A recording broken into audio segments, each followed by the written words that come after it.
Hello, everyone, and welcome to episode 4 of Percy Jackson and the Olympians Series, the Disney Plus version. So, I plunged to my death.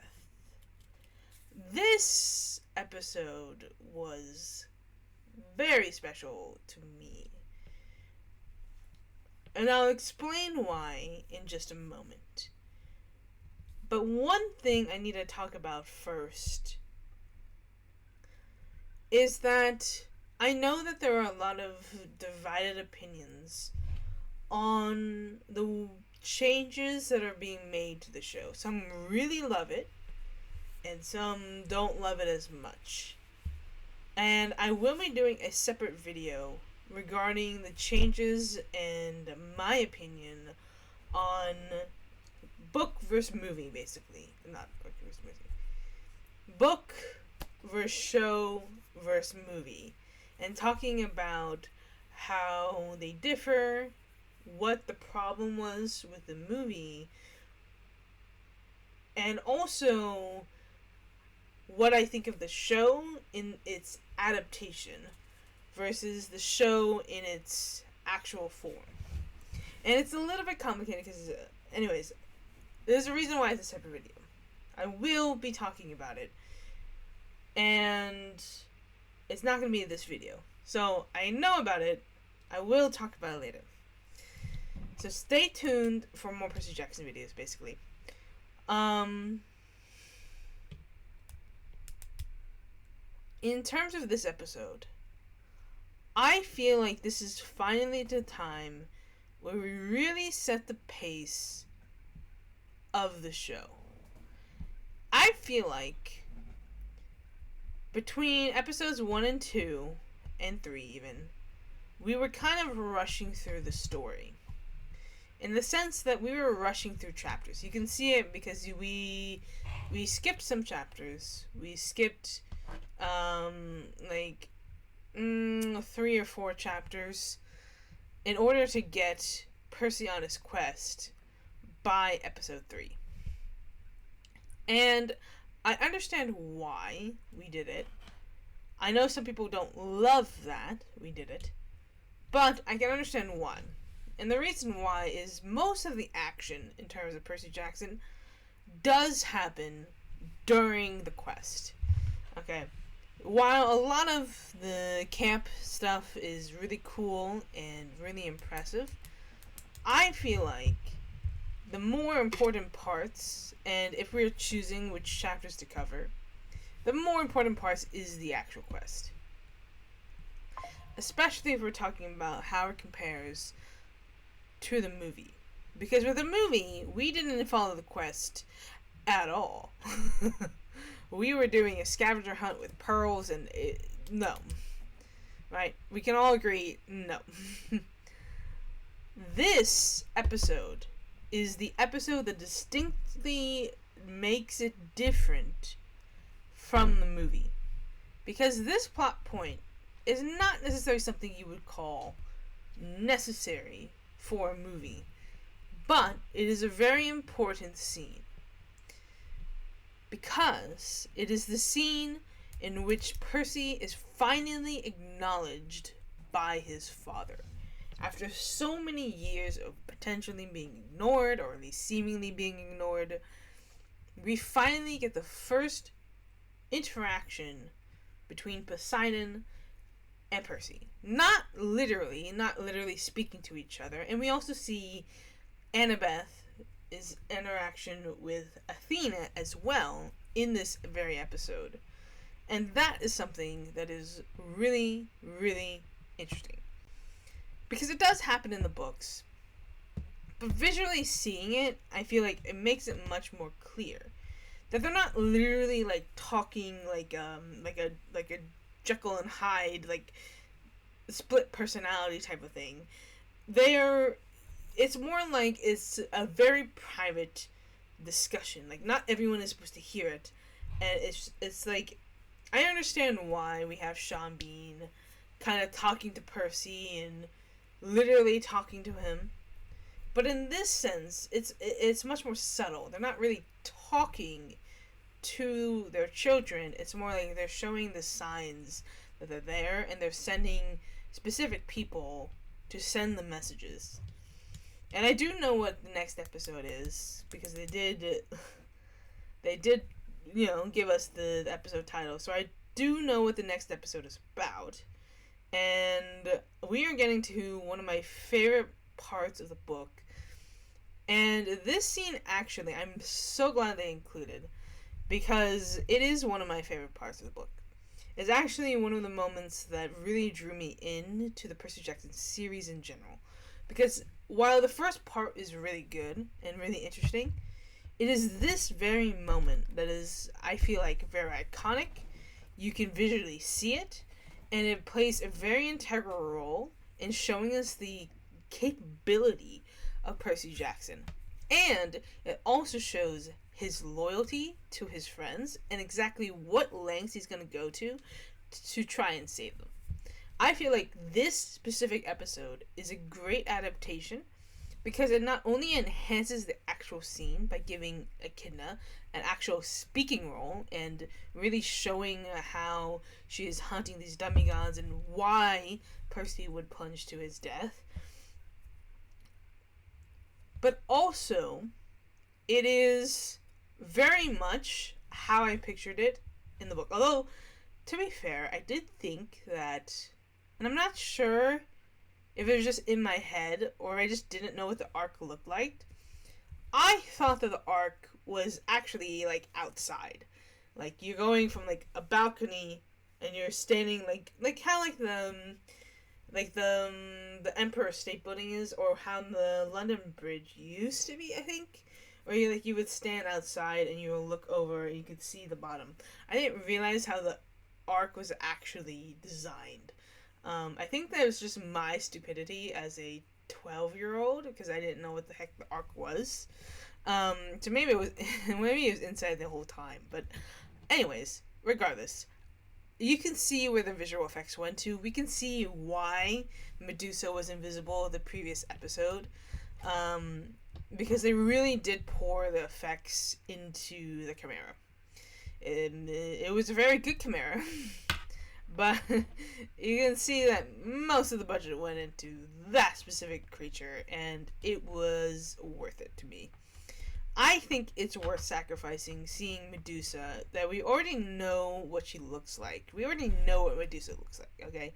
We already know that she has a snake head and everything. I think that's better to show the new thing, the new Chimera, versus the Medusa that we've already kind of seen. I mean, she wouldn't look too much different from Uma Thurman. So it's like, it's Medusa. You know what she looks like. You don't really need to see her. And the whole point is that you're not supposed to see Medusa. So I think that actually works in its favor, where you're not really supposed to see Medusa. So you don't really want to know what she looks like, because if you know what she looks like, it's too late. And I also really like how they touched on the satyrs. They touched on the hunt for Pan, which is going to be a very key aspect in the later books specifically.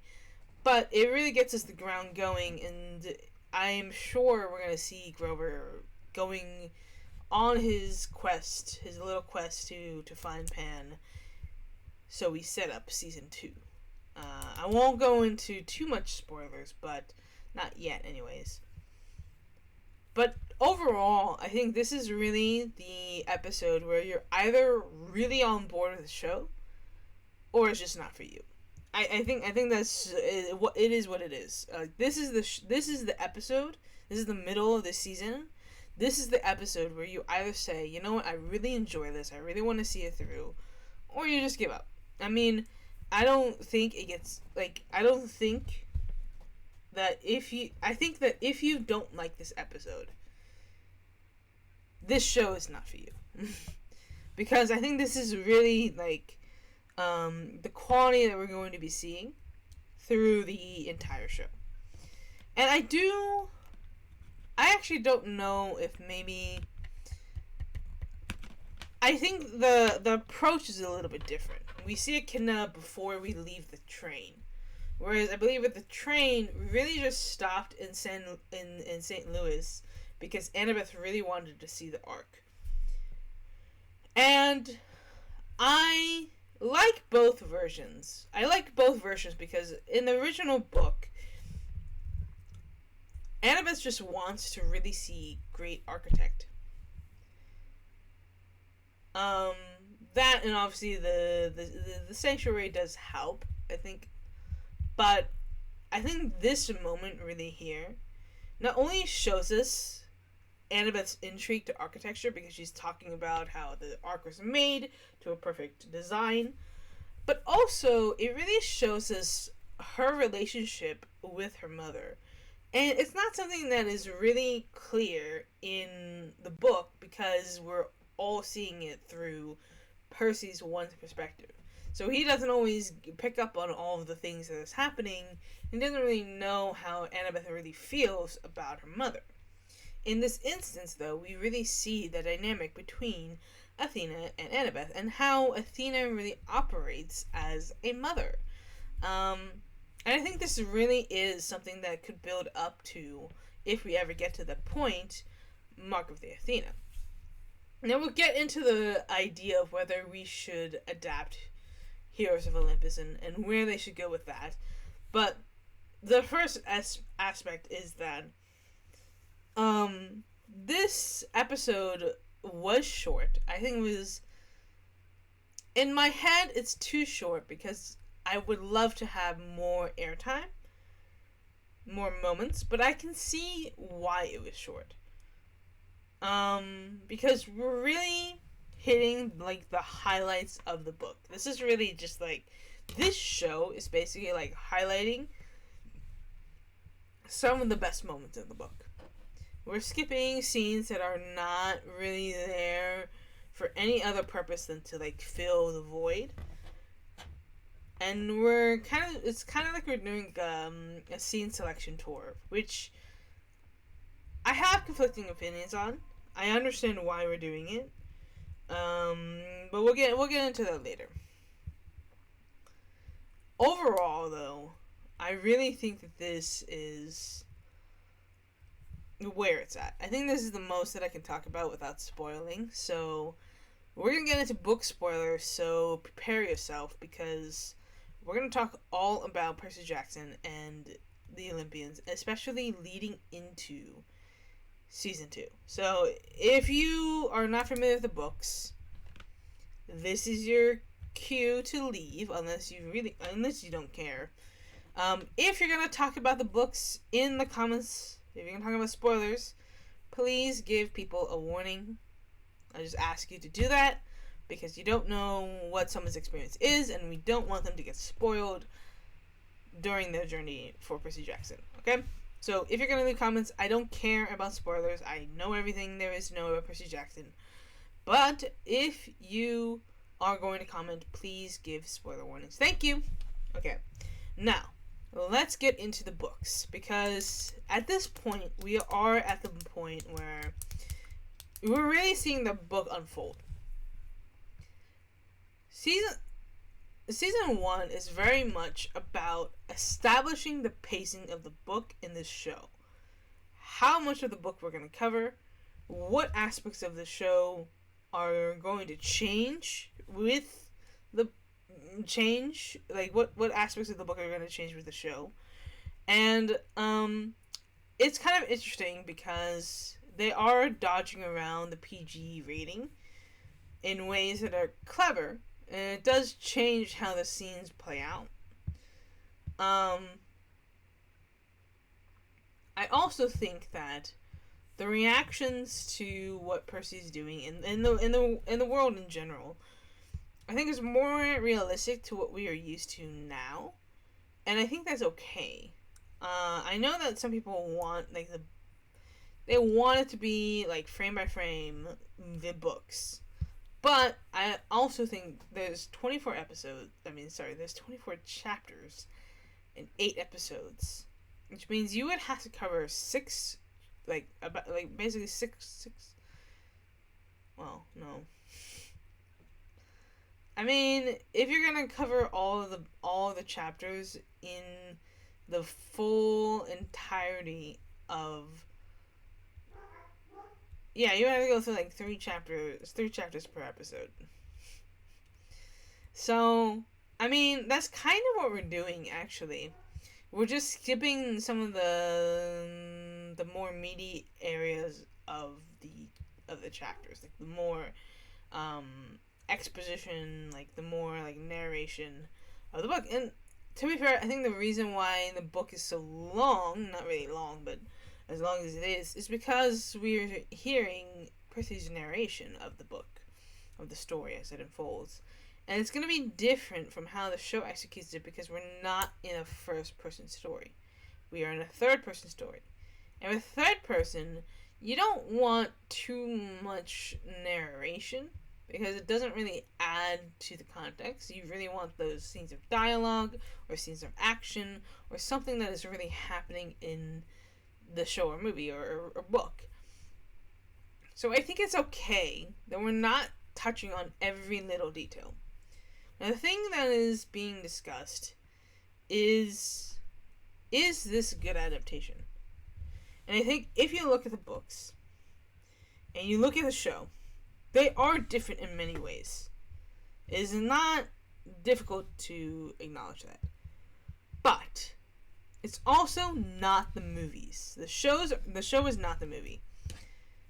The movie fundamentally misses the core of the story, what it's about, the tone of the books, and not only that, but it takes away the most important scenes in the books. We just like we go sent on a pearl scavenger hunt, and we miss out on a lot of the character growth and the relationship development that happens during the books. And with this show, we're seeing kind of the opposite, where we're actually seeing the relationships develop and grow, and I think it's really, really great. I do want to get into the more nitty gritty of book versus movie for show in a separate video. So stay tuned for that. I think that's all I want to talk about for now. I'm very excited for the next episode because I'm pretty sure it's going to be one of my favorite scenes of the book.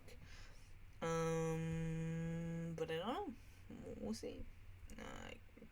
We'll see how how we go about it. Anyways, leave your thoughts down below. Peace out, guys. It's been a blast. Catch you guys next time. Bye.